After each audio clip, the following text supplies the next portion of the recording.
Today marks 1 year since a Louisville fire captain was killed in a hit-and-run crash in Shively. His family gathered tonight to remember him and also remind drivers to take responsibility for their actions behind the wheel. WLKY's Drew Gardner was at tonight's memorial walk. He joins us now in the studio. Drew? Well, Vicki, the driver of the car that hit Dwayne Haynes eventually turned herself in 3 days later, but not before leaving him in the street as he was dying. Now, 1 year later, his family wants to make sure it doesn't happen to anyone else. It's been a tough year for Benita Brownlow and her family. It was on this day last year that her brother, Dwayne Haynes, was killed in a hit-and-run crash. He was my rock. He was my confidant. Haynes was also a deacon at his church and a retired Louisville fire captain.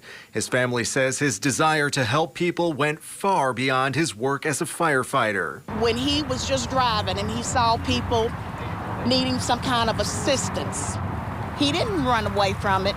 He'd stop his car to help them. Haynes' family says that's what makes what happened to him even more tragic. At the time he was hit, Haynes was walking along Crumbs Lane in Shively. Police say after hitting Haynes, the driver of this car turned around and stopped next to Haynes' body and then took off. He died before emergency crews arrived. My brother was walking like he did every night. He was a pedestrian, and he thought he was in a safe space. And so he wasn't, at least not that night. Now, a year later, his friends and family are gathering to remember him with a memorial walk across the Big Four Bridge. I wanted people to gather to honor his memory, but in a place where you can walk free of cars. She's also hoping hearing her brother's story again will remind people of their responsibilities when on the road. She hopes people will pay better attention, but most importantly, she wants people to stop if they hit someone. Please, please, don't just leave somebody lying in the road.